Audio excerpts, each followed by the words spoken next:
तर निवडणुकीच्या धामधुमीमध्ये अस्वस्थांची सळसळ सुरू झाली आहे। नाराज पदाधिकाऱ्यांकडून पक्षाला रामराम करणं सुरू झालंय।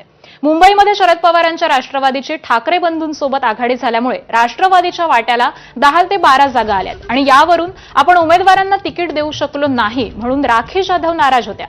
अखेर त्यांनी भाजपमध्ये प्रवेश करण्याचा निर्णय घेतलाय। तर दुसरीकडे काँग्रेसचे प्रदेश सचिव आणि माजी नगरसेवक मनोज साबळेंनी काल मुख्यमंत्री आणि नितीन गडकरींच्या उपस्थितीत भाजपमध्ये प्रवेश केलाय। तर जितेंद्र आव्हाडांचे निष्ठावान कार्यकर्ते समजले जाणारे नितीन देशमुख यांनी देखील अजित पवारांच्या राष्ट्रवादीमध्ये काल प्रवेश केला।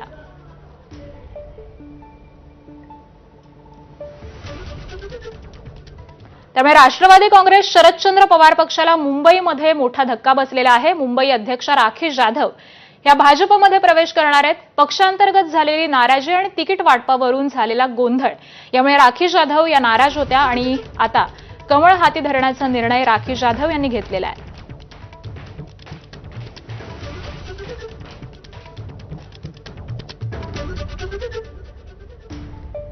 पुढची बातमी पाहूयात। भाजपकडून आतापर्यंत 100हून अधिक एबी फॉर्मचं वाटप